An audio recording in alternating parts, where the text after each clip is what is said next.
Voici René Lévesque. Bonsoir.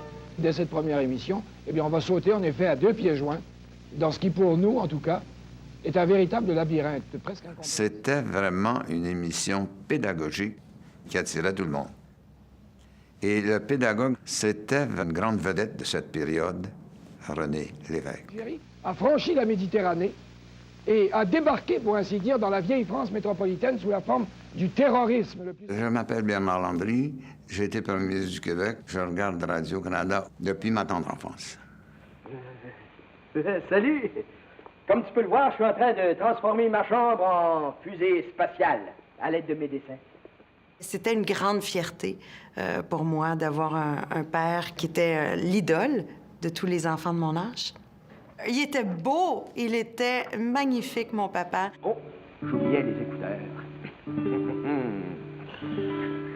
Attention, attention, la tour de contrôle. Je m'appelle Mitsou Gélina, je suis animatrice, chanteuse et entrepreneur. J'écoute Radio-Canada depuis plus de 40 ans.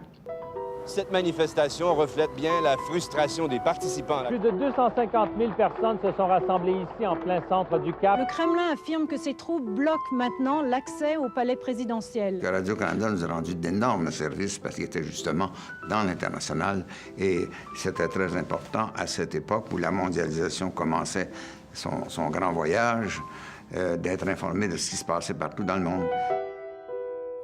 C'était la boîte dans laquelle je voyais mon grand-père, dans laquelle je voyais mon père.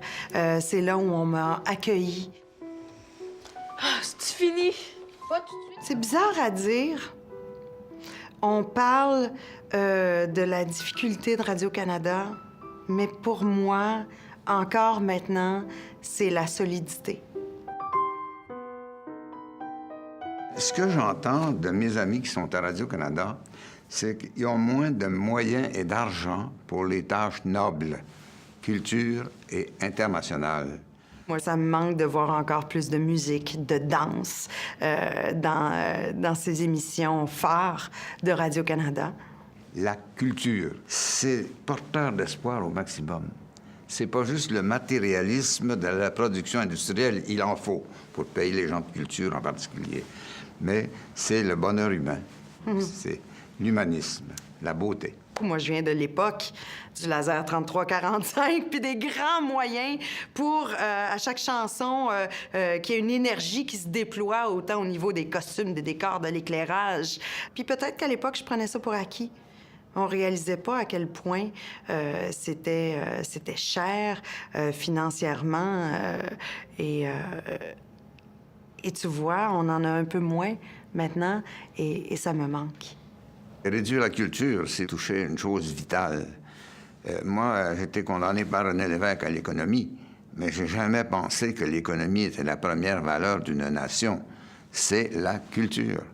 Et négliger la culture, c'est une négligence nationale globale. C'est très grave. Je trouve qu'on est un des peuples les plus créatifs de la Terre, très imaginatifs, oui. Talentueux. Et j'espère qu'on aura toujours les moyens de pouvoir exposer cette créativité-là et la produire ici. Oui, il faut des télévisions publiques et les grandes nations, généralement, en ont. La Grande-Bretagne a sa télévision publique et puis la France aussi. Et le Canada a celle-là et j'espère qu'ils vont la garder. Ce que je souhaite à Radio-Canada, c'est d'avoir les moyens de son niveau de créativité.